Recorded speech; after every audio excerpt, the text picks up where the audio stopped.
My name is Megan Lawson, and I'm 30 years old.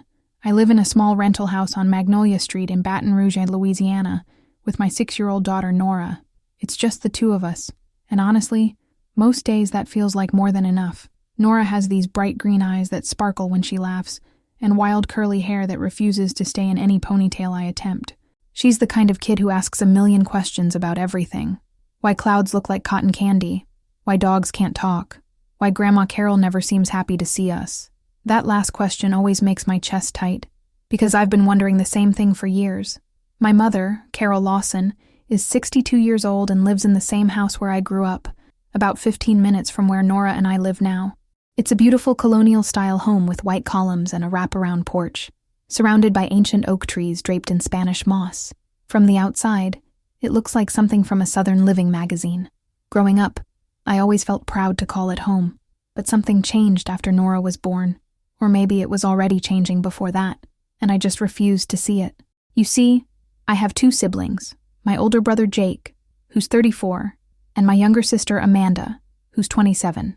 Jake is married to his college sweetheart Rebecca, and they have twin boys, Mason and Hunter, who are 8 years old. Amanda married her high school boyfriend Tyler right after graduation, and they have 3 kids, Emma, who's 9, little Sophie, who's 5, and baby Connor, who just turned 2. When all the grandchildren are together at Mom's house, it's chaos in the best possible way. The kids run around the backyard, climb the old magnolia tree, and play hide and seek among the azalea bushes. Mom always sets out sweet tea and homemade cookies, and the adults sit on the porch talking while keeping one eye on the children. But I started noticing things, small things at first. During Christmas last year, Mom spent the entire morning taking photos of Jake's twins opening their presents. She must have taken 50 pictures of Mason and Hunter with their new bikes, their faces glowing with excitement. When Amanda's kids were unwrapping gifts, Mom was right there again, snapping away with her digital camera, making sure she captured every smile, every moment of joy. But when Nora opened her presents, a beautiful doll and a set of art supplies that I'd saved up for months to buy, Mom was suddenly busy in the kitchen. She missed Nora's squeals of delight, missed the way her face lit up when she saw the doll's red hair that matched her own. When I asked Mom to take a picture of Nora with her new toys, she waved me off. "Oh, honey, I'm sure you can take plenty of pictures with your phone," she said, not even looking in our direction. I told myself it was just bad timing. Mom was hosting the whole family, after all. She was stressed and busy.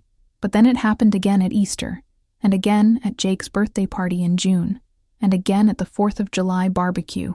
Every single family gathering, Mom would take hundreds of photos of my siblings, children. But somehow, she never managed to capture a single shot of Nora. If I asked her directly, she'd always have an excuse. She was changing camera batteries. She was helping in the kitchen. She was talking to someone important. The worst part was watching Nora notice. My daughter is smart. Too smart sometimes. She started asking why Grandma Carol didn't want to take her picture. She wondered if she'd done something wrong. One day, after another family dinner where Nora had been completely ignored, she looked up at me with those green eyes full of confusion and asked, "Mama, does Grandma Carol love me?" My heart broke into 1,000 pieces. I tried talking to Jake and Amanda about it, but they both brushed off my concerns. Jake said I was being overly sensitive, and Amanda suggested that maybe Mom was just getting older and more forgetful. They pointed out that their kids were older and more active, so naturally Mom would take more pictures of them. But I knew it was more than that. I could feel it in the way Mom's face would change when Nora walked into the room, like a light switching off. I could see it in the way she'd brighten up immediately when Mason or Hunter or any of Amanda's kids came running over to her. The breaking point came 3 weeks ago, on a sticky Thursday evening in August. The air conditioning in my little house had been acting up all week, and Nora and I were wilting in the heat. I decided to drive over to Mom's house, knowing she'd have the AC cranked up and maybe some leftover dinner we could share. Mom seemed genuinely happy to see us, which should have been my first warning sign. She was unusually chatty, asking about my work at the insurance office and Nora's upcoming first-grade year. She even offered to make Nora a grilled cheese sandwich, which was more attention than she'd given my daughter in months. While Nora ate her sandwich at the kitchen table, Mom and I sat in the living room with glasses of sweet tea. That's when she pulled out her laptop. "I've been working on something special," she said, her voice excited in a way I hadn't heard in years. You know how I've been taking all these digital photos for the past few years? Well, I finally figured out how to organize them properly. I've been creating these beautiful photo albums online, and I can have them printed into real books. Look at this. She opened her laptop and showed me the most gorgeous digital photo album I'd ever seen. The cover had an elegant script that read, "The Lawson Family, Memories to Treasure." The photos inside were stunning, perfectly edited, beautifully arranged, capturing every holiday, birthday, and family gathering from the past 3 years. I felt a warm glow of happiness as I scrolled through the pages. There was Jake and Rebecca's wedding anniversary party. There were the twins blowing out candles on their birthday cake. There was Amanda's family at the beach last summer, all of them laughing as baby Connor tried to eat sand. But as I kept scrolling, that warm feeling started to fade. Page after page of beautiful family memories. And something was wrong. Something was missing. Where was Nora? I scrolled back to the Christmas photos. There was a gorgeous shot of all the grandchildren sitting around the tree, their faces glowing in the soft light of the Christmas tree. Mason, Hunter, Emma, Sophie, and Connor were all there, looking like angels in their holiday pajamas. But Nora wasn't in the picture. I knew for a fact that Nora had been sitting right there with the other kids when that photo was taken. I remembered it clearly because she'd been wearing her favorite red Christmas dress, and she'd been so excited to be included with her older cousins. My hands started shaking as I scrolled through more photos. The Easter egg hunt in Mom's backyard. All the kids were there except Nora. The 4th of July barbecue. There was a beautiful group shot of the family on the back deck. But somehow, Nora was missing from that too. "Mom," I said, my voice barely above a whisper. "Where's Nora in these pictures?" Mom's face went pale. She reached for the laptop, but I pulled it closer to me. "I can explain," she said quickly. I scrolled through more pages, my heart pounding harder with each missing image of my daughter. Birthday parties, family dinners, holiday celebrations. Nora had been at every single one of these events, but according to this photo album, she didn't exist. And then I found something that made my blood run cold. It was a photo from Jake's birthday party in June. I remembered this exact moment. All 6 grandchildren had been sitting on the porch steps, eating birthday cake. I'd taken the same photo with my phone, so I knew exactly what the original looked like. But in Mom's version, there was a weird gap between Emma and Sophie. The steps looked strangely empty in one spot, and there was a mysterious floating fork in midair where someone's hand should have been. She hadn't just failed to include Nora in new photos. She had digitally erased my daughter from pictures where she had originally appeared. "And you edited her out?" I said, my voice strangled with disbelief. "You actually went through every single photo and removed my daughter. Megan, please, let me explain." "Explain what?" I stood up so fast that I knocked over my sweet tea, sending ice cubes scattering across Mom's hardwood floor. "Explain how you decided my child doesn't deserve to exist in our family's memories. Explain how you spent hours carefully erasing her from every picture, like she's some kind of mistake you want to pretend never happened." From the kitchen, I could hear Nora's small voice. "Mama, is everything okay?" I was shaking with rage and hurt, and a grief so deep I could barely breathe. This wasn't just favoritism anymore. This was deliberate, calculated cruelty. "I can't believe you," I whispered. "I cannot believe you would do this to an innocent child." "You don't understand," Mom said, standing up and wringing her hands. "It's not what you think. I understand perfectly." I grabbed my purse and called for Nora. "Come on, baby. We're leaving." Nora appeared in the doorway, her face smudged with grilled cheese and confusion. "But I'm not done eating. We'll get dinner somewhere else," I said, scooping her up, even though she was getting too big to carry. "Say goodbye to Grandma Carol." "Megan, wait," Mom called as I headed for the door. "Please don't leave like this. Let me explain." I turned around one last time, and the look on her face almost made me hesitate. She looked genuinely panicked, like she was realizing for the first time what she'd done. But it was too late. Way too late. "Don't," I said. "Don't call me. Don't come by my house. Don't try to contact us at all. If you want to pretend Nora doesn't exist, then you can pretend I don't exist either." I walked out of that house and drove home in a daze, with Nora chattering in the back seat about how the grilled cheese was really good and asking why we left so fast. I couldn't even begin to explain to a 6-year-old what her grandmother had done. That night, after I tucked Nora into bed, I sat in my kitchen and cried harder than I had since her father walked out on us when she was 2 years old. I thought about all the times I'd made excuses for Mom's behavior, all the times I'd told myself that she loved Nora even if she didn't show it the way I wanted her to. But this was beyond favoritism. This was erasure. This was a deliberate attempt to remove my child from our family's history, as if she were something shameful that needed to be hidden. The next morning, I called in sick to work and spent the day looking through every photo album in my house, every digital file on my computer, making sure I had plenty of pictures of Nora to create our own family memories. Pictures where she was the star, where her beautiful smile was the center of attention, where she belonged. And I made a decision. If Mom wanted to erase us from the family, then that's exactly what would happen. We wouldn't attend any more family gatherings. We wouldn't participate in holidays or birthdays or barbecues. We'd create our own traditions, our own memories, our own family photo albums. It's been 3 weeks since that awful night, and Mom has tried calling me dozens of times. I've let every call go to voicemail. She sent text messages apologizing and begging me to let her explain, but I've deleted them all without reading past the first few words. Jake and Amanda have both tried to play mediator, but I told them exactly what I told Mom. Leave us alone. Yesterday, Amanda showed up at my house uninvited, demanding to know why I was being so dramatic and tearing the family apart. I told her about the photos, about what Mom had done to Nora, and her face went white with shock. She wouldn't do that, Amanda insisted. You must have misunderstood something. But when I showed her the evidence on my laptop, the original photos from my phone compared to Mom's edited versions, she couldn't deny what was right in front of her eyes. I had no idea, she whispered.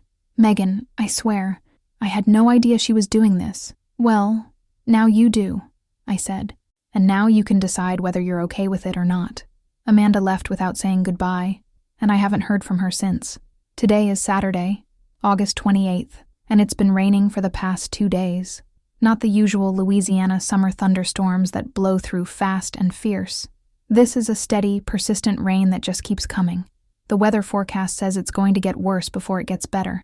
Something about a tropical system moving up from the Gulf. Nora is in her bedroom, playing with her dolls and humming to herself. She's been asking less about Grandma Carol lately, which breaks my heart in a different way.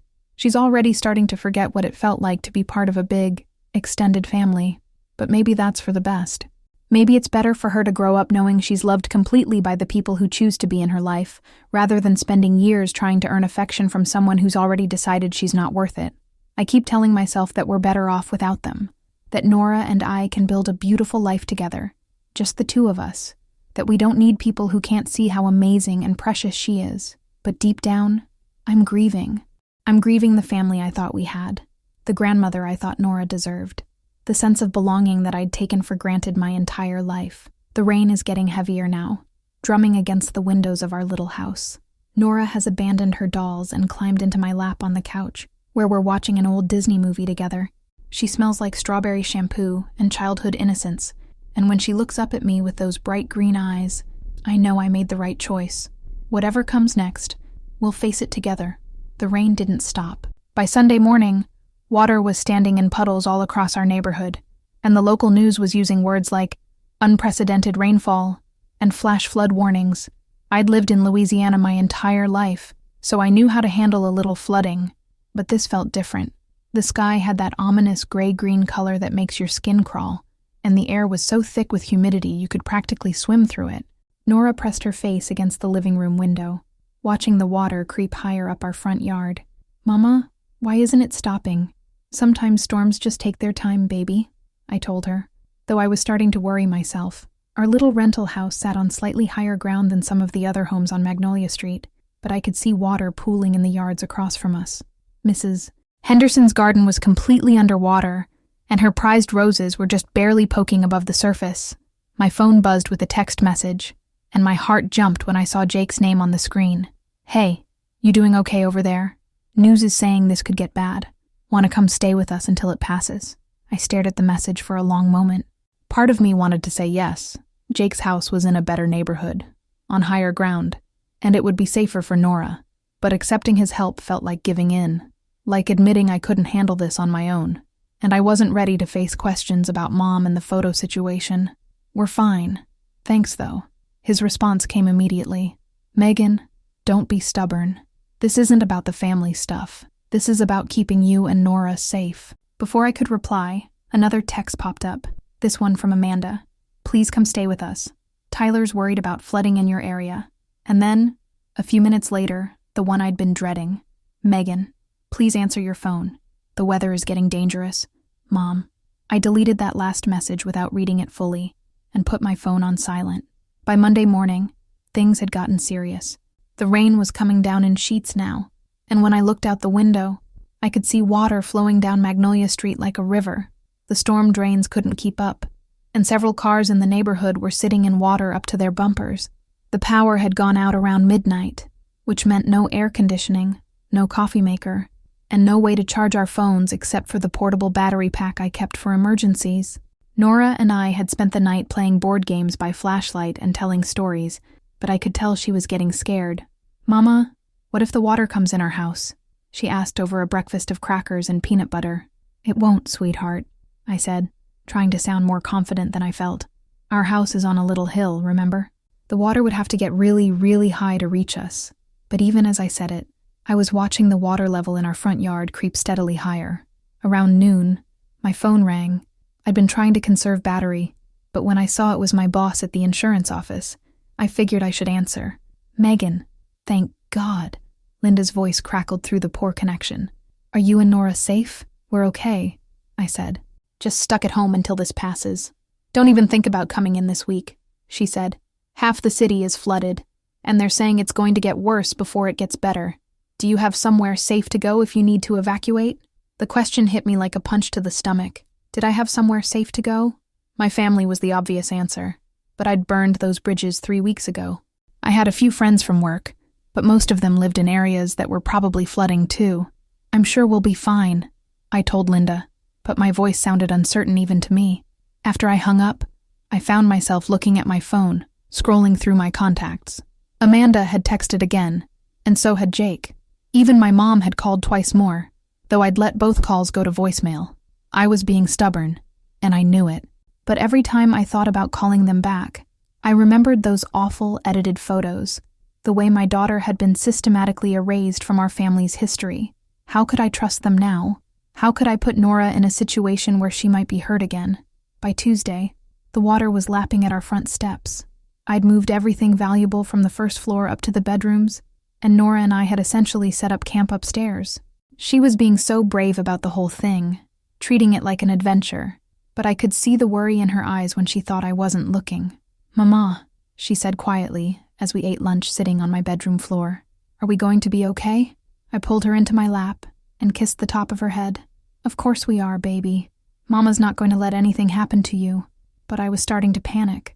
The water was rising faster now, and I could hear it gurgling under the house. Our little rental was older, and I wasn't sure how much water it could take before serious damage started happening. My phone buzzed with another text from Amanda. Megan, please call me back. The news is showing your street completely flooded. We're coming to get you. My heart started racing.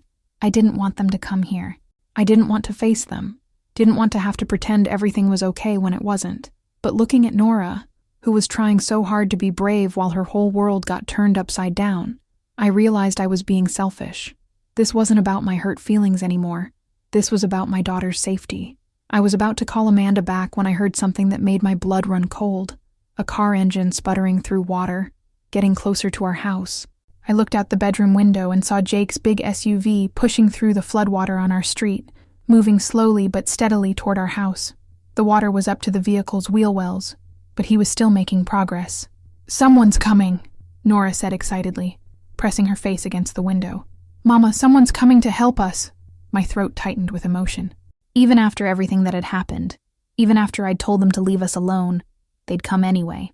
Jake parked as close to our front steps as he could and rolled down his window. Megan! He shouted over the sound of the rain. You need to get out of there! The water's still rising. I opened the bedroom window and leaned out. We're okay up here. No, you're not, he called back. The foundation on these old houses can't handle this much water. You need to come with me now. I looked at Nora, who was bouncing on her toes with excitement. Is that Uncle Jake? Are we going to his house? The truth was, I was terrified, not just of the flood, but of what came next. Going to Jake's house meant facing the family again. It meant having conversations I wasn't ready for, dealing with emotions I'd been trying to avoid. but it also meant keeping Nora safe, and in the end, that was the only thing that mattered. "Okay," I called down to Jake.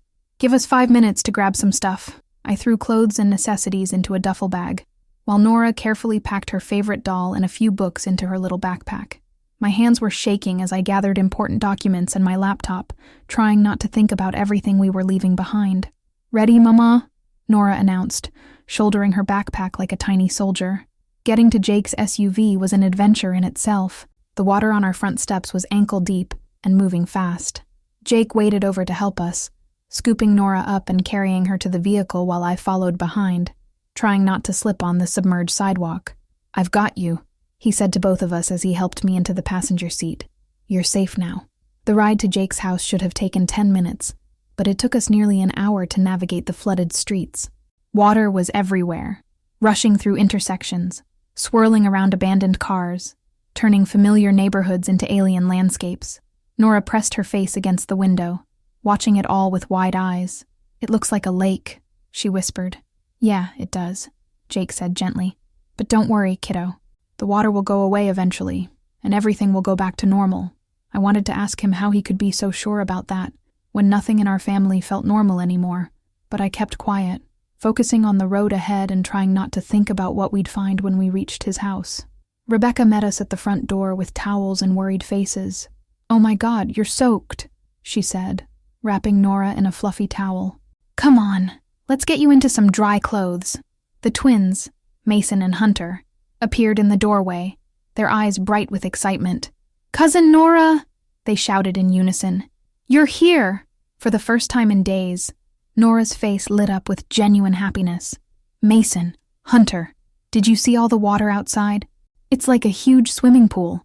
The boys swept her away to show her their room and their latest video games, and I watched them go with a mixture of relief and sadness. This was what I'd been depriving her of, the simple joy of being with family, of feeling like she belonged somewhere. "Megan," Rebecca said softly, "I'm so glad you're safe. We've been worried sick." I nodded, not trusting my voice. Now that we were out of immediate danger, all the emotions I'd been holding back were threatening to overflow. Jake appeared with hot coffee and a sympathetic smile. "Why don't you sit down for a minute? You've been through a lot." We settled in the living room, where I could hear the children playing upstairs, the sound of Nora's laughter mixing with her cousins. Voices was like medicine for my soul. "She missed them," I said quietly. "They missed her too," Rebecca replied. They kept asking when she was coming to visit again. An uncomfortable silence settled over us. I knew we needed to talk about what had happened, about the photos and the fight with Mom, but I wasn't ready. I was emotionally exhausted and physically drained, and all I wanted was to hold my daughter and pretend everything was okay. "Amanda and Tyler are coming over for dinner," Jake said carefully. "With the kids." I thought it might be nice for Nora to see everyone. My first instinct was to say no, to ask Jake to take us to a hotel instead. But where would we go? Half the city was flooded, and even if we could find a room, I didn't have money for an extended hotel stay. "Okay," I said finally, "but I don't want to talk about everything. Not tonight. I just want Nora to be happy." "Of course," Rebecca said quickly. "And tonight is just about family being together." But I knew it wouldn't be that simple. Nothing was ever that simple in our family. Around 6 o'clock, Amanda and Tyler arrived with their 3 kids in tow. Emma, who was 9, immediately ran upstairs to join the cousin reunion, while 5-year-old Sophie clung shyly to Amanda's leg. Baby Connor was fussy and tired, but he perked up when he saw all the activity. The house was suddenly full of children's voices and chaos, and for a moment, it felt like old times, but I couldn't shake the tension in the air, the careful way Amanda and I avoided looking directly at each other. Dinner was a loud, messy affair with 6 kids around the table. Nora was in her element, chattering away with her cousins and giggling at the twins. Silly jokes. She looked so happy, so perfectly at home, that it made my chest ache. "Aunt Megan," Emma said suddenly, "how come you and Nora haven't been coming to Grandma Carol's house anymore?"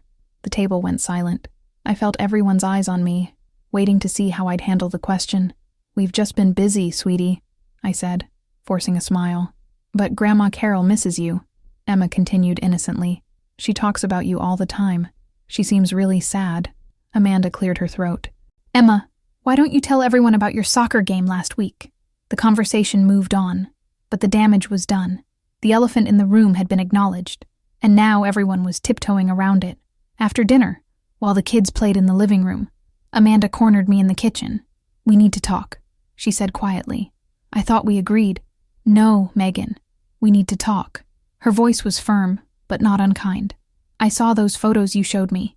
I went to Mom's house the next day and made her show me the whole album." My stomach dropped. And I told her exactly what I thought about what she'd done. Amanda's eyes were bright with anger, but I could tell it wasn't directed at me. "I've never been so disgusted with anyone in my entire life." I stared at her, not sure what to say. She tried to explain it. Amanda continued.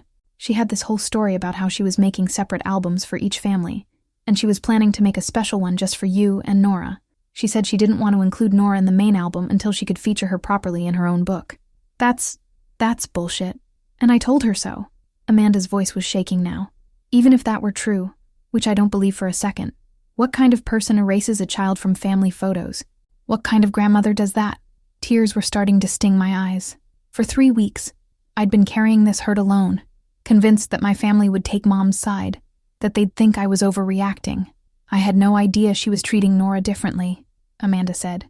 "I swear to you, Megan, I thought you were being oversensitive when you mentioned it before. I thought you were imagining things. I wish I had been. Jake feels terrible too. We both do. We should have noticed, should have said something." I wiped my eyes with the back of my hand. "It doesn't matter now." "Yes, it does matter." Amanda grabbed my hands. "It matters because Nora is our niece, and we love her. It matters because you're my sister, and I should have protected you both." From the living room, we could hear Nora shrieking with laughter as the twins tickled her. The sound was pure joy, and it reminded me of what we'd all been missing. "No, she's been so happy tonight," I said quietly. "I forgot how much she loves being with everyone." "She belongs here," Amanda said. "With us, with the family. But what about Mom?" Amanda's face hardened. "What about her? She made her choice when she decided to erase Nora from those photos. Now she has to live with the consequences." I wanted to believe it was that simple, but I knew it wasn't. Carol was still our mother, still the grandmother to all these children. Eventually, we'd have to figure out how to move forward, but not tonight. Tonight was about being grateful that we were all safe, that we were together, that Nora was laughing again. As I tucked her into the guest bed later that evening, Nora looked up at me with sleepy eyes. "Mama, I like being here with everyone." "I know, baby. I like it too. Are we going to stay for a while?" I smoothed her hair back from her forehead. "For a while, yes. Until the water goes away and we can go home." "Good," she said, snuggling deeper into the covers. "I missed Mason and Hunter and Emma and Sophie and baby Connor." "They missed you too, sweetheart." She was quiet for a moment, then asked the question I'd been dreading. "Mama, why doesn't Grandma Carol want to take pictures of me?" My heart clenched. I'd hoped she'd forgotten about that, but of course she hadn't. Children remember everything, especially the things that hurt them. "Sometimes grown-ups make mistakes," I said carefully. "Sometimes they do things that don't make sense, even to other grown-ups." "Did I do something wrong?" "No, baby. You didn't do anything wrong. You're perfect exactly the way you are." She seemed to accept that answer, or at least she was too tired to ask more questions. Within minutes, she was fast asleep, her face peaceful and relaxed for the first time in weeks. I stood in the doorway for a long time, watching her sleep and thinking about everything that had led us to this moment. The flood had forced us out of our isolation, but it had also brought us back to the people who loved us. Maybe that was a good thing. Maybe some storms were necessary to wash away the things that weren't working and make room for something better. The floodwater didn't recede for 5 days. During that time, Nora and I lived in Jake and Rebecca's guest room, falling into a routine that felt both foreign and familiar. Mornings started with the chaos of getting 6 kids ready for the day. Well, 5 kids and baby Connor, who mostly just needed diaper changes and bottles. The older children had been out of school anyway due to the flooding, so the house became a constant swirl of games, movies, and the kind of comfortable noise that only comes from a house full of family. Nora bloomed like a flower in sunshine. She followed Mason and Hunter around like a devoted puppy, desperate to keep up with their 8-year-old adventures. When they built elaborate Lego cities, she was their enthusiastic assistant. When they played video games, she cheered them on from the sidelines. And when they included her in their games of hide-and-seek or tag, her face absolutely glowed with happiness. It broke my heart to realize how much she'd been missing. On Thursday morning, while the kids were all watching cartoons in the living room. Amanda and I sat in the kitchen drinking coffee and watching the news coverage of the flood damage. The images were devastating. Entire neighborhoods underwater, cars floating down what used to be streets, families being rescued from their rooftops by boat. "We were lucky," Amanda said quietly, gesturing toward the television. "It could have been so much worse." I nodded, thinking about our little house on Magnolia Street. We hadn't been able to go back yet to assess the damage, but Jake had driven by yesterday and said the water was starting to recede. He'd been deliberately vague about what he'd seen, which probably meant it was bad.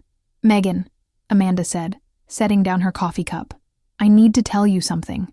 Something in her tone made me look up sharply. "What?" "Mom's been calling me every day since you and Nora got here. Multiple times a day, actually." My stomach tightened. "What does she want?" "She wants to see you, both of you. She's been, I don't know how to describe it, frantic, I guess. She keeps saying she needs to explain, that you don't understand what really happened." "I understand perfectly what happened," I said, my voice harder than I intended. "I know, and I told her that. But Megan," Amanda hesitated, choosing her words carefully. "She's not well. I mean, she's not sick or anything, but she's not herself. She looks like she hasn't slept in weeks. She's lost weight. Yesterday, when I talked to her, she was crying so hard I could barely understand what she was saying. Part of me wanted to feel vindicated. Mom was finally experiencing some consequences for her actions. But another part of me, the part that remembered being a little girl and running to her for comfort when I was scared, felt a familiar pang of worry. "What does she expect me to do about it?" I asked. "I think she expects you to forgive her." "Well, she's going to be waiting a long time for that." Amanda was quiet for a moment, stirring sugar into her coffee, even though she'd already done it twice. "Can I ask you something? And I want you to really think about your answer, not just react emotionally." I bristled at the implication that I was being emotional rather than rational, but I nodded. "Do you really think Mom deliberately set out to hurt Nora? Do you think she woke up one day and decided to be cruel to a 6-year-old child?" "I think her motivations don't matter as much as her actions," I said, "and her actions were inexcusable." "I agree, they were inexcusable, but I also think maybe there's more to this story than we know." Before I could ask what she meant, Jake walked into the kitchen carrying his laptop. His expression was grim. "I just got off the phone with your landlord," he said to me. "I have some bad news about your house." My heart sank. "How bad?"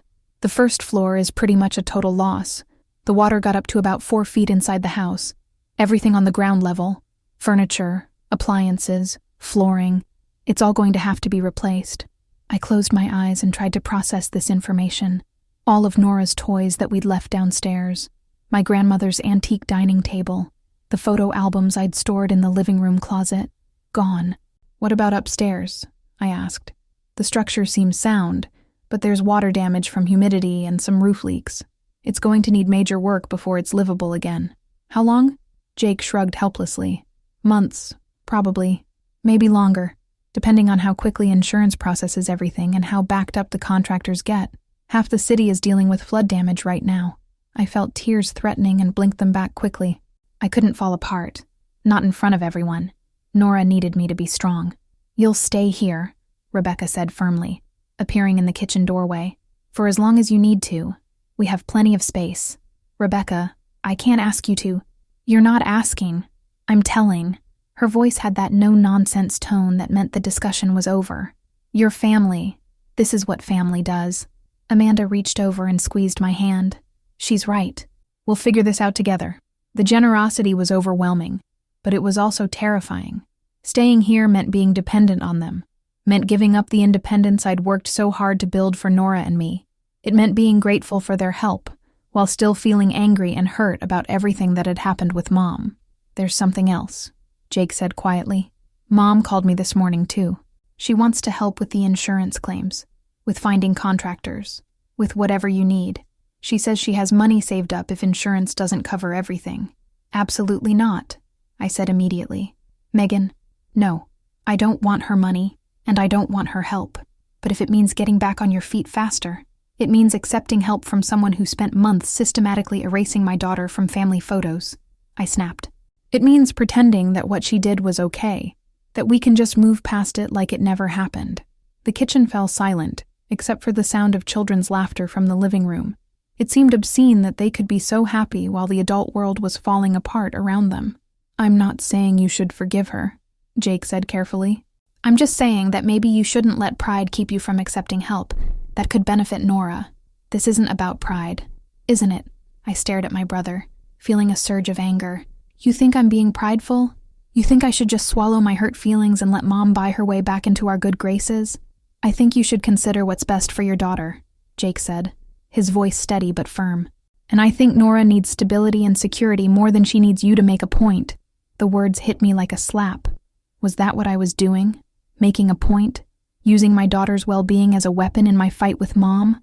"That's not fair," Amanda said quietly, shooting Jake a warning look. "Megan has every right to be angry." "Of course she does," Jake replied.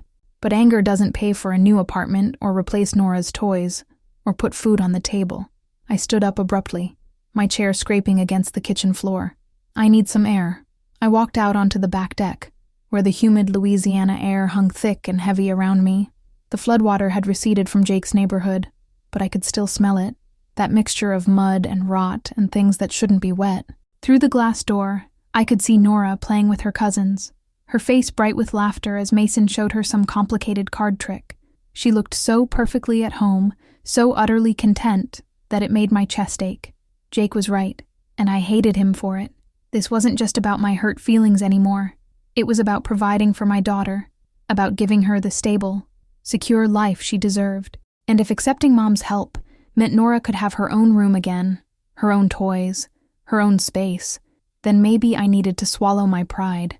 But the thought of facing Mom, of having to sit across from her and pretend to be grateful, made me feel physically sick.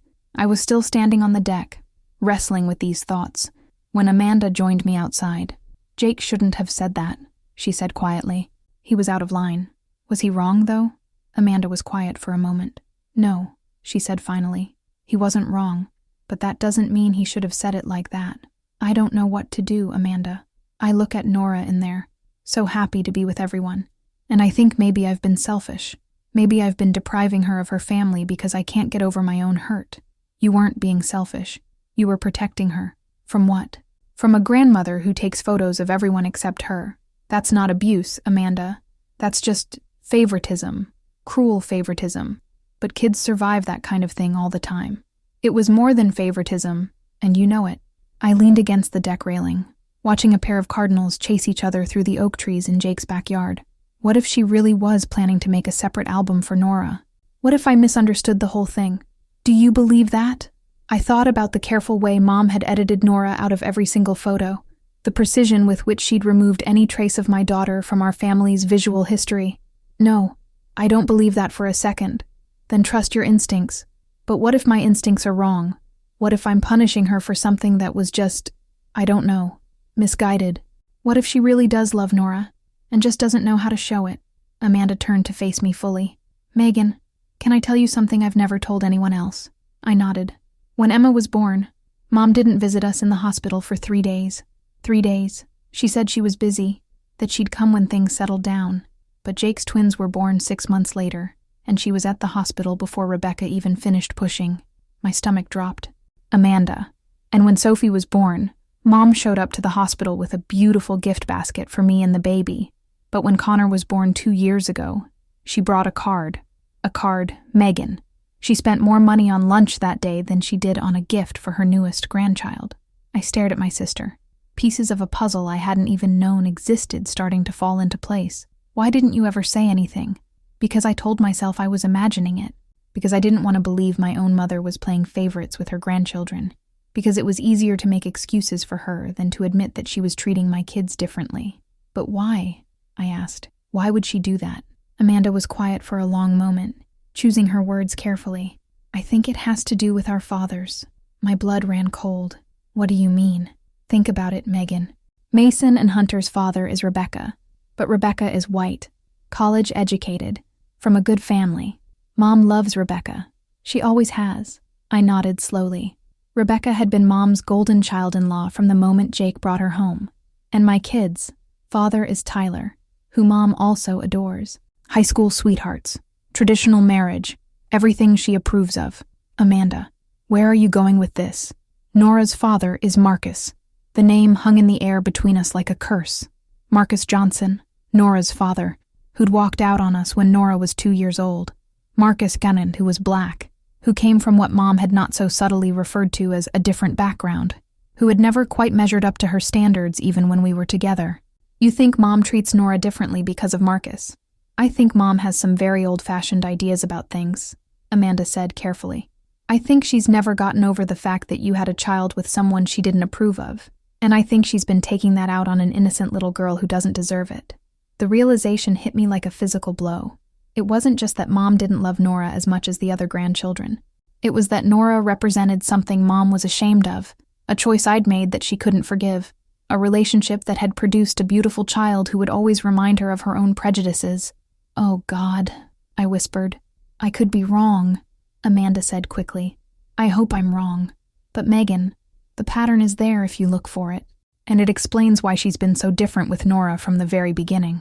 I thought about all the small slights over the years, all the times I'd made excuses for Mom's behavior, the way she'd react when people mentioned how much Nora looked like Marcus, the way she'd change the subject when I talked about Nora's heritage, about wanting her to know both sides of her family. "She erased her," I said quietly. "And she literally erased her from the photos because she couldn't stand to see her mixed-race granddaughter in the family album. We don't know that for sure. Yes, we do. The pieces were all falling into place now, creating a picture so ugly I could barely stand to look at it. That's exactly what she did. And now she's panicking because she got caught, because everyone knows what she really thinks."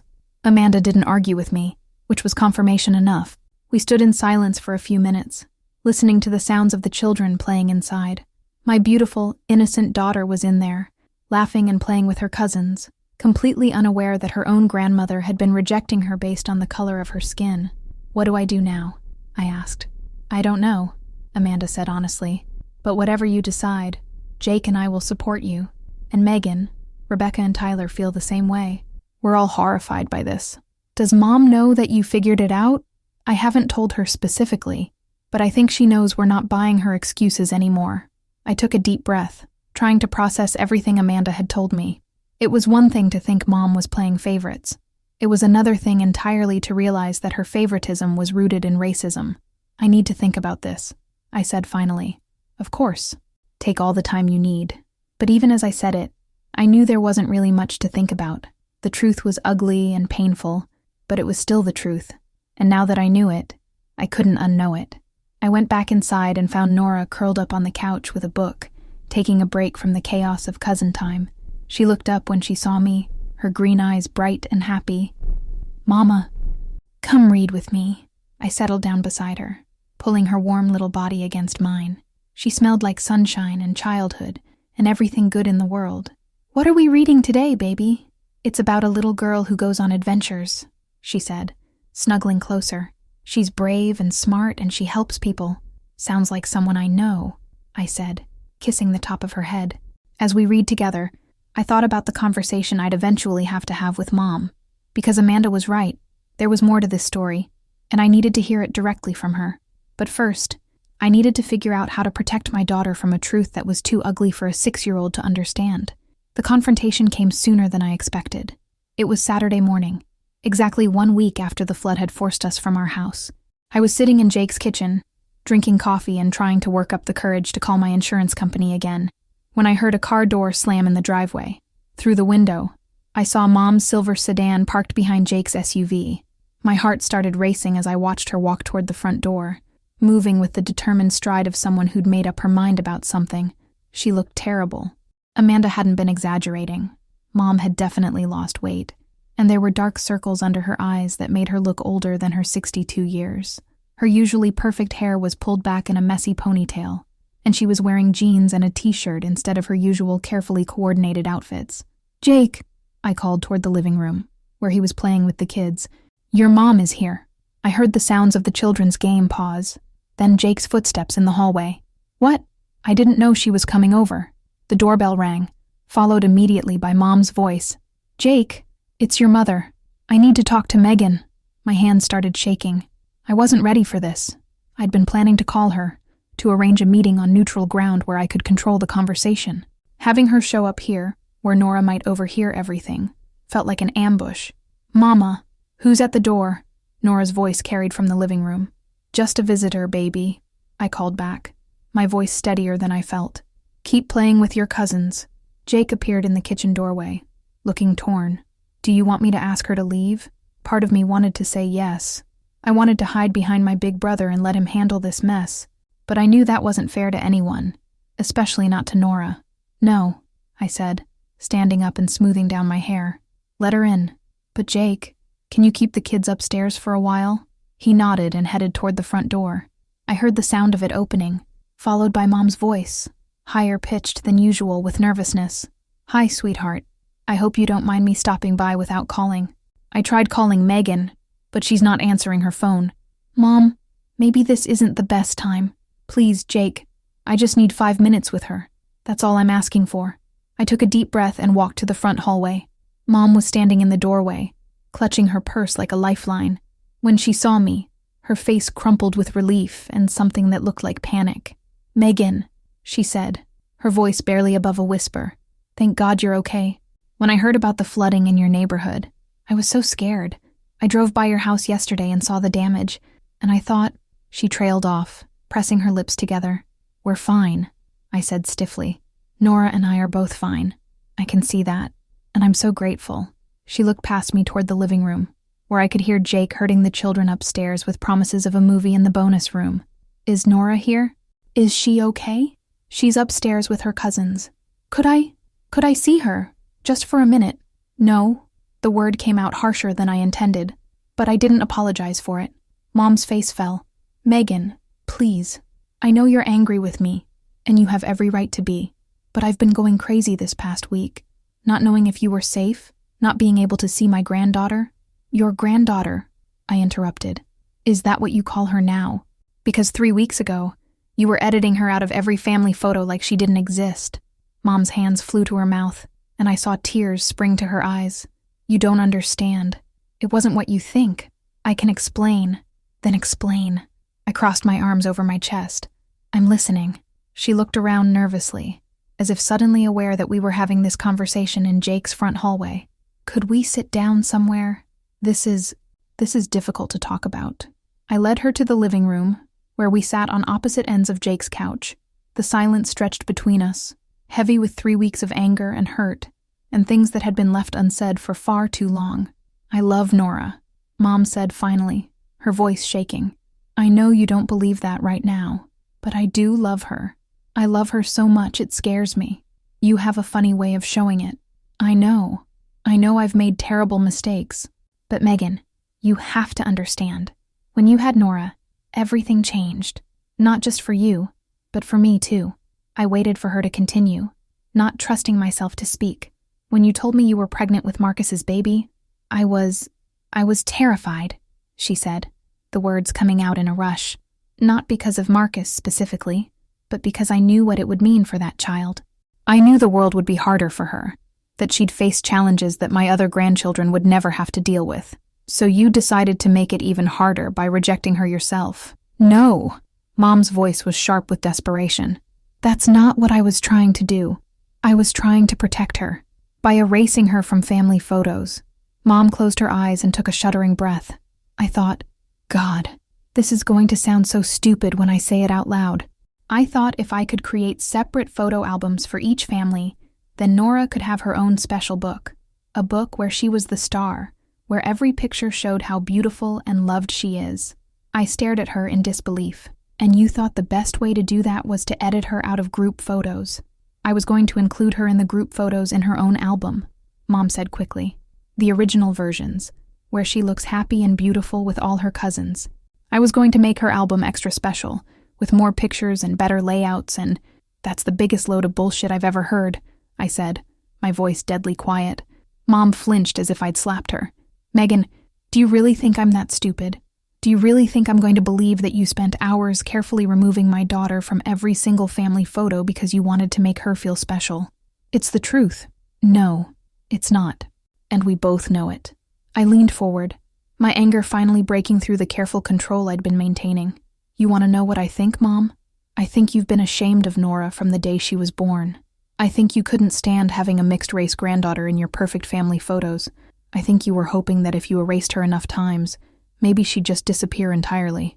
The color drained from Mom's face. That's not... I would never. Wouldn't you?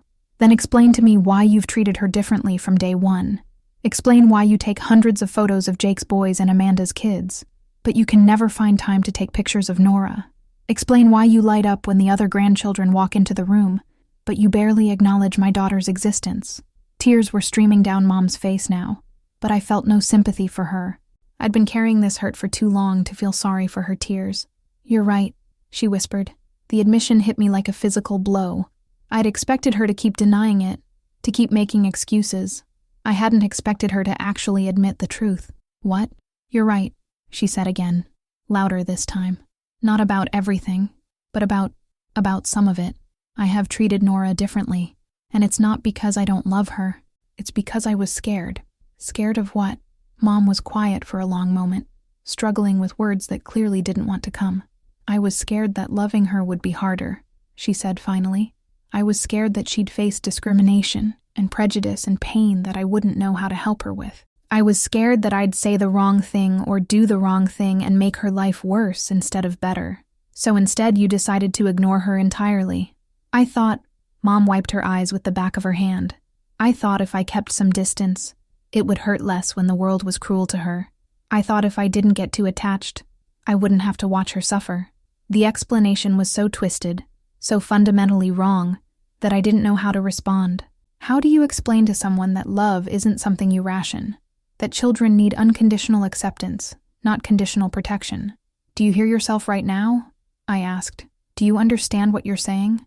You decided to be cruel to my daughter to protect yourself from feeling bad if other people were cruel to her. I wasn't trying to be cruel. What would you call it then? What would you call deliberately excluding a child from family activities? What would you call editing her out of family photos? What would you call making a 6-year-old feel like she doesn't belong in her own family? Mom broke down completely then, sobbing so hard that her whole body shook. I don't know, she cried. I don't know what to call it. I just know that I've made terrible mistakes, and I don't know how to fix them. I watched her cry and felt nothing. No sympathy, no forgiveness, no desire to comfort her. Just a cold, empty feeling where my love for my mother used to be. The worst part, I said quietly, is that Nora noticed. She asked me why you didn't want to take pictures of her. She asked me if she'd done something wrong. She asked me if you loved her.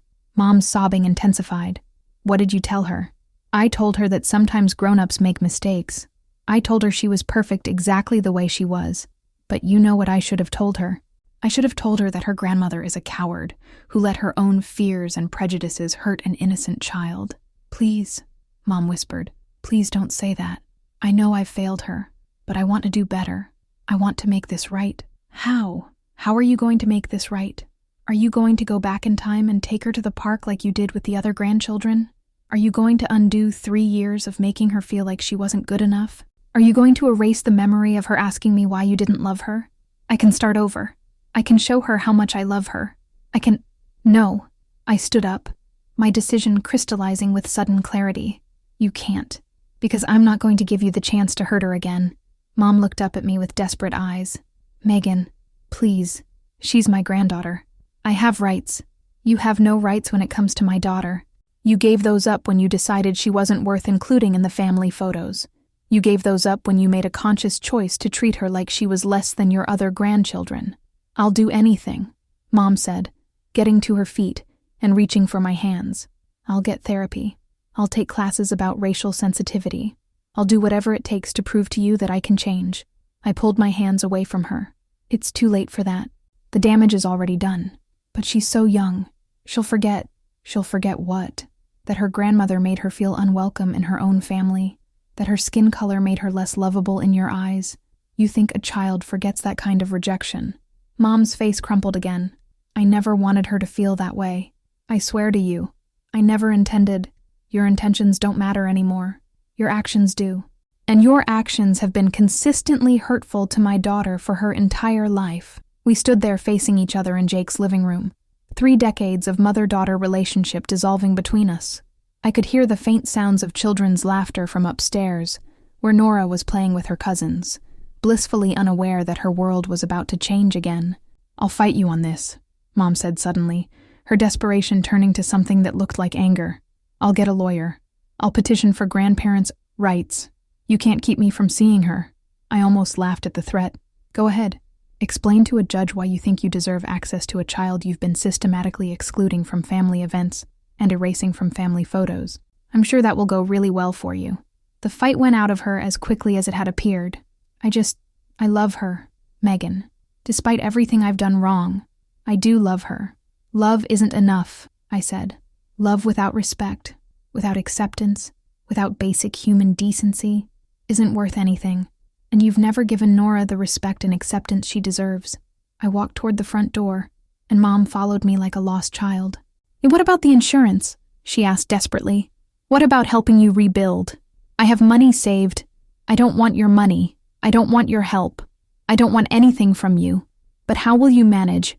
How will you take care of Nora without the same way I've been taking care of her for the past 6 years?" I said, opening the front door. "By myself." Mom stood in the doorway for a moment, looking back toward the stairs where she could probably hear Nora's voice mixed with her cousin's. Could I at least say goodbye to her? "No, please, just for a minute. I won't upset her, I promise. I just want to see her one more time." The desperation in her voice almost broke my resolve. Almost. But then I remembered Nora's face when she asked why Grandma Carol didn't want to take her picture, and my heart hardened again. "You should have thought about that before you decided she wasn't worth including in the family," I said. "Goodbye, Mom." I closed the door and leaned against it, my whole body shaking with adrenaline and grief. Outside, I could hear Mom's footsteps on the porch, then the sound of her car door slamming, then the engine starting. Jake appeared at the top of the stairs. "Is she gone?" I nodded, not trusting my voice. "How do you feel?" I thought about the question seriously. How did I feel? Relieved, devastated, vindicated, heartbroken, empty, I said finally. "I feel empty." From upstairs came the sound of Nora calling my name, her voice bright with innocence and joy. "Mama, come see what Mason taught me." I wiped my eyes and took a deep breath. Whatever I was feeling about Mom, whatever grief I was carrying about the end of our relationship, it couldn't touch Nora. She deserved better than a mother who was falling apart. "Coming, baby," I called back, forcing cheerfulness into my voice. As I climbed the stairs toward my daughter's laughter, I tried not to think about the fact that I'd just severed the last connection between Nora and her grandmother. I tried not to wonder if I was making the right choice, if I was protecting her, or just punishing Mom. But when I reached the top of the stairs and saw Nora's face light up at the sight of me, when she ran over and threw her arms around my waist like I was the best thing in her world, I knew I'd made the only choice I could live with. Some bridges were meant to be burned. 3 months later, I was finally beginning to believe that we might actually be okay. It was November now, and the Louisiana heat had given way to those perfect autumn days that make you remember why you love the South. Nora and I had moved into a small apartment on the other side of Baton Rouge, far enough from our old neighborhood that we couldn't see any reminders of the flood damage, close enough to Jake and Amanda that the kids could still have regular cousin time. The apartment wasn't much. 2 bedrooms, 1 bathroom, a tiny kitchen that barely fit a table for 2, but it was ours. The insurance money had come through faster than expected, and I'd used it not to rebuild our old life, but to start fresh. New furniture that Nora had helped pick out, new dishes in colors she loved, new photo albums filled with pictures of just the 2 of us, looking happy and complete. Nora had adjusted to our new life with the resilience that 6-year-olds seem to possess in endless supply. She loved her new school, where her teacher, Mrs. Rodriguez, had immediately recognized her intelligence and creativity. She'd made friends quickly, especially with a little girl named Zoe whose family had also moved to the area recently. Most importantly, she'd stopped asking about Grandma Carol. That should have made me feel better. It should have confirmed that I'd made the right choice in cutting Mom out of our lives, but instead, it left me with a nagging sense of loss that I couldn't quite shake. "Mama, can Zoe come over for dinner tomorrow?" Nora asked, as I picked her up from school on a Tuesday afternoon. She was wearing her favorite purple dress and clutching an art project that looked like it involved entirely too much glitter. We'll have to ask her parents first," I said, helping her into her car seat. "What did you make today?" "It's a turkey," she announced proudly, holding up what I now realized was supposed to be a handprint turkey covered in multicolored glitter. "Mrs. Rodriguez says we're going to learn about Thanksgiving next week. She says it's about being grateful for the people we love." My chest tightened. Thanksgiving. I'd been dreading this conversation. That sounds nice, baby. Are we going to have Thanksgiving dinner with Uncle Jake and Aunt Rebecca, and Uncle Tyler and Aunt Amanda and all the cousins? I'd been avoiding making plans for the holiday, hoping that somehow I could just ignore it entirely. But of course Nora would want to spend it with her family. Of course she'd want the chaos and laughter and sense of belonging that came with big family gatherings. I will see, I said, which was my standard response when I didn't know how to answer her questions. But that night, after Nora was asleep, Jake called with the conversation I'd been dreading. "So," he said without preamble, "what are you doing for Thanksgiving?" "I don't know yet." "Why?" "Because Rebecca and I are hosting this year, and we want to make sure you and Nora are there." I sat down on my couch, suddenly feeling exhausted. "Jake, and before you say no, just listen. It'll be me and Rebecca and the twins, Amanda and Tyler and their kids. Just us. Mom won't be there. She won't be there, or you didn't invite her." There was a pause. "We didn't invite her." "Jake, you can't do that. She's your mother. You can't exclude her from family holidays because of my problems with her. They're not just your problems anymore, Megan. After what you told us about the photos, about everything she admitted to you, Amanda and I talked about it a lot. We decided that until Mom gets some serious help, until she can prove that she's changed, we don't feel comfortable having her around any of the kids." I was stunned. "What do you mean, any of the kids?" "I mean, we're worried about what other prejudices she might be hiding. If she could treat Nora that way, what does that say about how she really feels about difference in general? What happens when Mason or Hunter brings home friends who don't look like them? What happens when Emma starts asking questions about why people have different skin colors?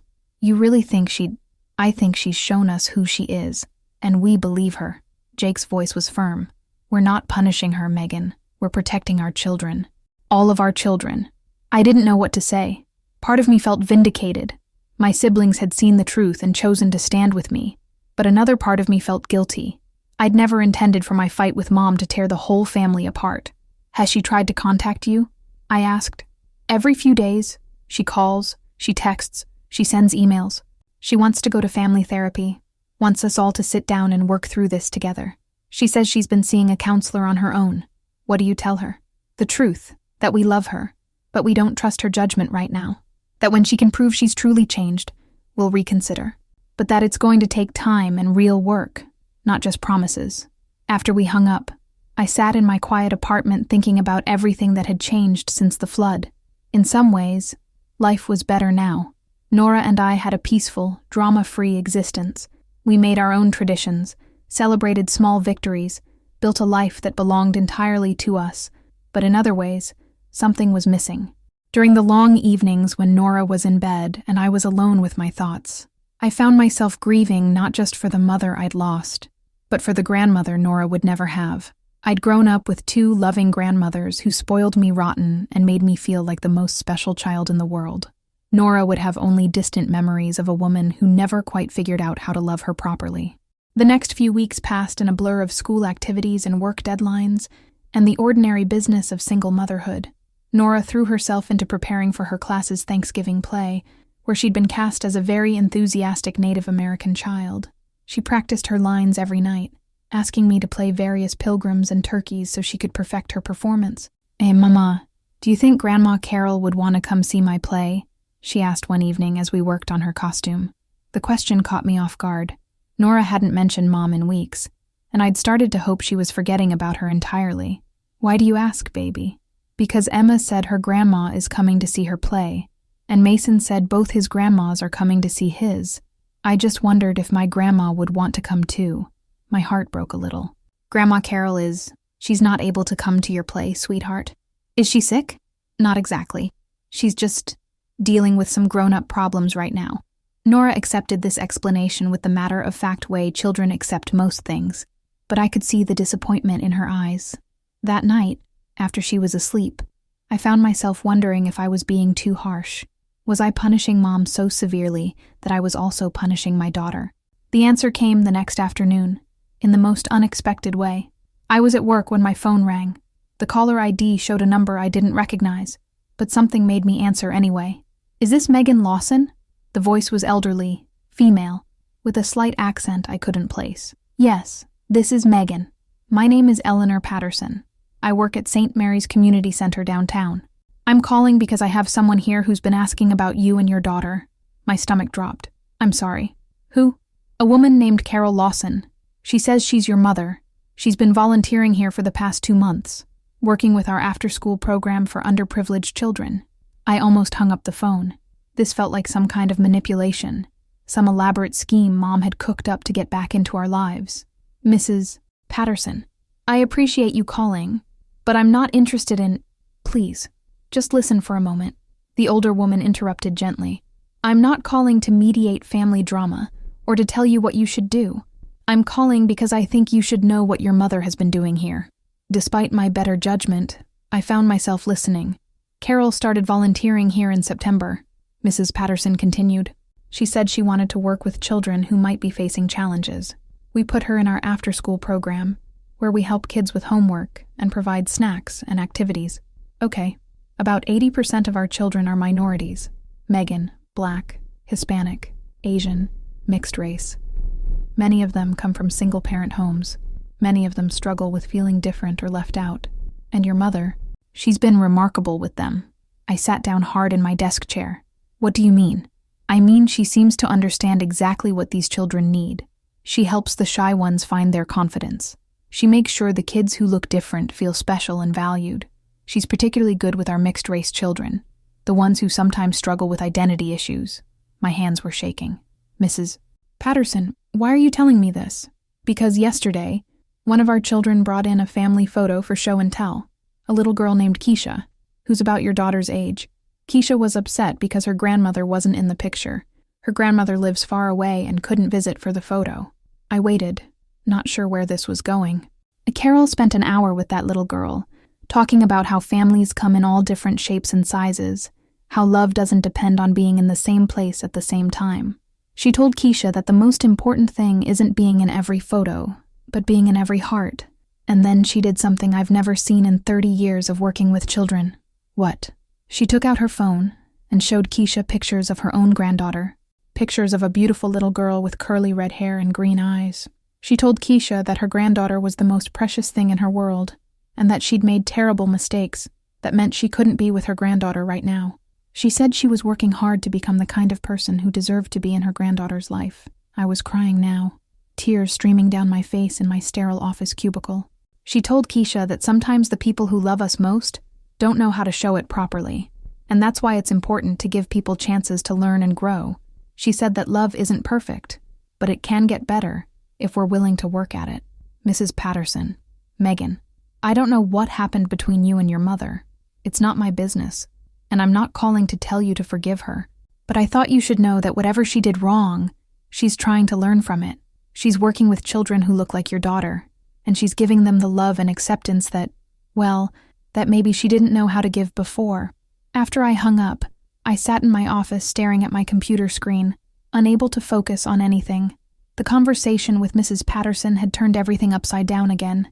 Just when I'd convinced myself that cutting Mom out of our lives was the right choice, I was faced with evidence that maybe she really was trying to change.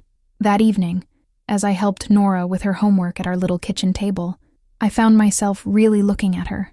She was growing up so fast, becoming more independent and confident every day, but there was something in her eyes sometimes, a wistfulness that hadn't been there before the flood.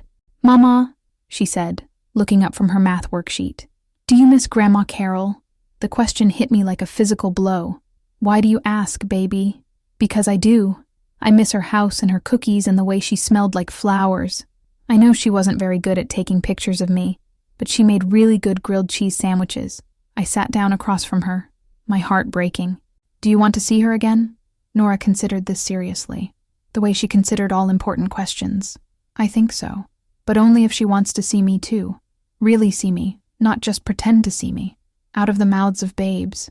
That night, after Nora was asleep, I found myself doing something I hadn't done in months. I called Mom. She answered on the first ring, as if she'd been waiting by the phone. "Megan." Her voice was breathless with hope and disbelief. "Hi, Mom." "Oh, sweetheart. I'm so glad you called. I've been hoping and praying that you might—" "I talked to someone today," I interrupted. "Eleanor Patterson, from St. Mary's Community Center."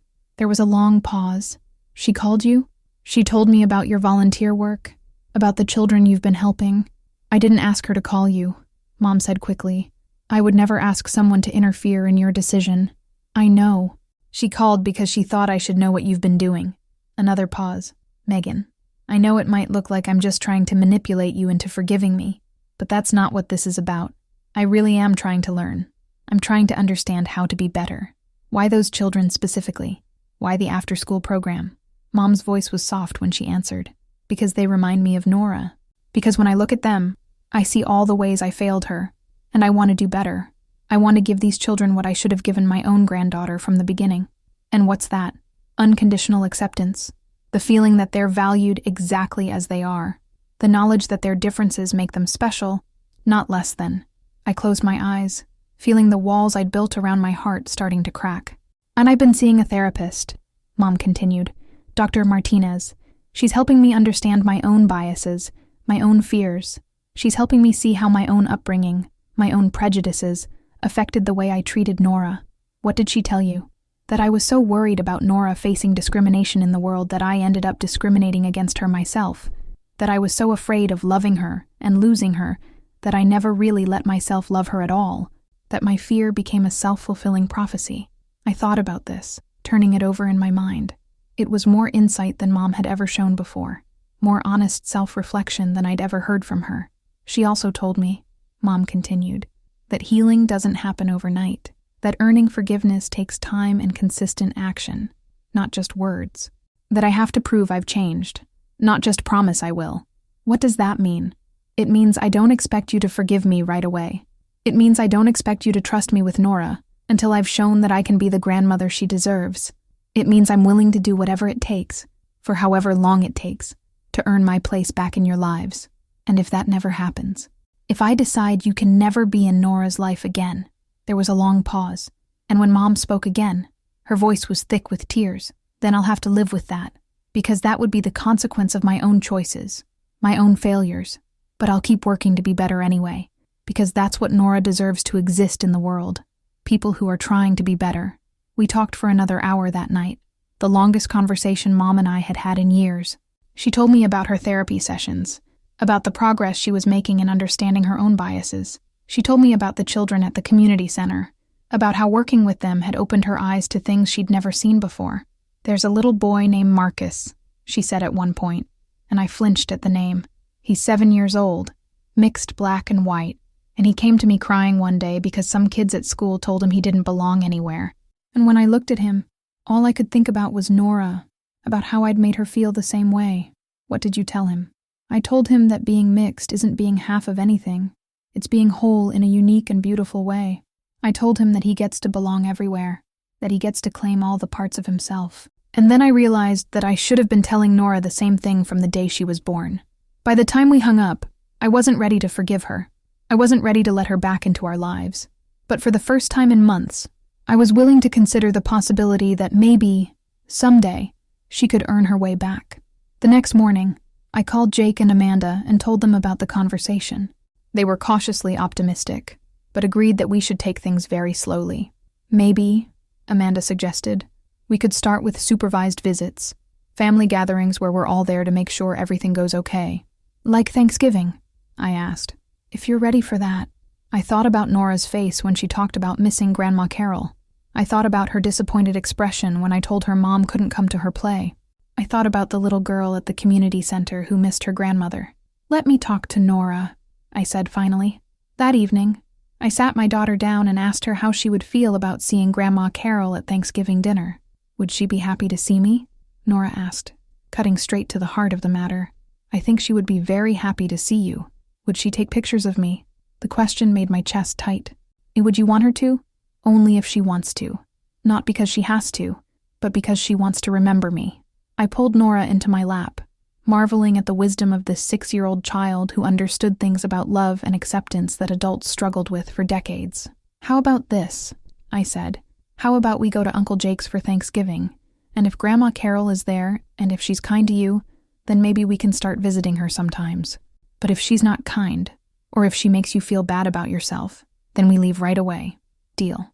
Deal, Nora said solemnly.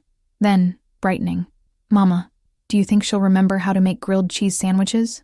I laughed despite myself. I think she probably remembers.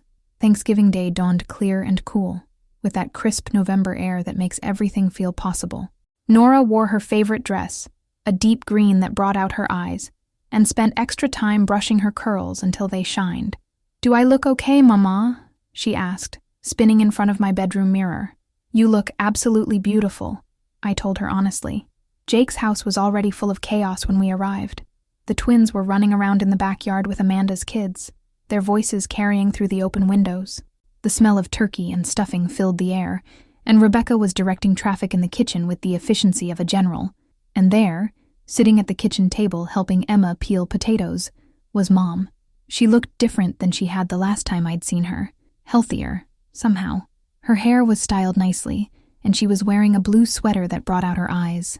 But the biggest change was in her expression. There was a calmness there that I hadn't seen in years. When she saw us walk in, her face lit up with such pure joy that it took my breath away. "Nora," she said softly, standing up from the table, "look how beautiful you are." Nora hung back for a moment, suddenly shy, but when Mom knelt down to her level and held out her arms, she stepped forward tentatively. "Hi, Grandma Carol. Hi, sweetheart. I've missed you so much." "I missed you too. Do you still make grilled cheese sandwiches?" Mom laughed, tears streaming down her face. "I do, and I've been practicing to make sure they're extra good. Can you make me one later?" "I would love to make you one later." As the afternoon went on, I watched Mom with all the children, but especially with Nora. She was different, more present, more engaged, more genuinely interested in what they had to say. When Nora showed her the turkey art project from school, Mom examined it with the attention of an art critic, praising every detail and asking thoughtful questions about the process. And when it came time to take family photos before dinner, Mom pulled out her camera and made sure to take dozens of pictures of Nora. Pictures of her by herself, pictures of her with her cousins, pictures of her helping in the kitchen, pictures of her laughing at the dinner table. "Grandma Carol," Nora said at one point, "you're taking a lot of pictures of me. Is that okay?" Mom asked, suddenly looking worried. "I want to make sure I remember this day perfectly." "It's okay," Nora said with a small smile. "I like being in pictures." After dinner, as the adults sat around the table talking and the children played in the living room, Mom approached me carefully. "Thank you," she said quietly, "for giving me this chance. I'm not ready to forgive you yet," I said honestly, "and I'm not ready to trust you alone with her. But I'm willing to see what happens. That's all I can ask for." "Mrs. Patterson told me about the work you're doing at the community center." Mom nodded. "Those children have taught me so much about resilience, about the importance of feeling valued and accepted. They've helped me understand what I should have been giving Nora all along." "Keep doing that work," I said. "Not because you're trying to earn your way back into our lives, but because it's the right thing to do." "I will." As we were getting ready to leave that evening, Nora ran up to Mom with something in her hands. "Grandma Carol, I made this for you at school." She held out a construction paper turkey with "I'm thankful for" written at the top. In crayon, she'd written, "My family who loves me." Mom's eyes filled with tears as she took the turkey. "This is the most beautiful thing anyone has ever given me. You can put it on your refrigerator," Nora said matter-of-factly. "That's where important things go." 6 months later, as I write this story, our relationship with Mom is still complicated, still fragile, still a work in progress. She continues her therapy and her volunteer work. She visits with us regularly, always in supervised settings, always proving herself through her actions rather than her words. Nora is thriving. She's confident and happy, secure in the knowledge that she's loved exactly as she is. She calls Mom Grandma Carol again, but their relationship is different now. More honest, more intentional, more real. And slowly, carefully, I'm learning to trust again. Not blindly, not completely, but enough to believe that people can change, that families can heal, that love can grow stronger after it's been broken. The flood took away our house, our possessions, our sense of security, but it also washed away the pretenses and the polite silences that had been hiding so much pain. In the end, maybe that's what we needed, to lose everything we thought we wanted so we could build something better from the ground up. Last week, Mom brought over a new photo album. This one was different from the others, simpler, more honest. It was titled, Our Family, Growing in Love, and it contained pictures from the past 6 months, pictures of all the grandchildren together, Pictures of Nora laughing, playing, being herself. But more importantly, it contained pictures of empty spaces, pages left blank for future memories, future growth, future possibilities. When I wanted to leave room, Mom explained when she showed it to me, for all the beautiful moments we haven't had yet. As I tucked Nora into bed last night, she looked up at me with those bright green eyes and said, "Mama, I'm glad Grandma Carol learned how to love me better." Me too, baby, me too. Sometimes the most beautiful things grow in the spaces left behind by storms.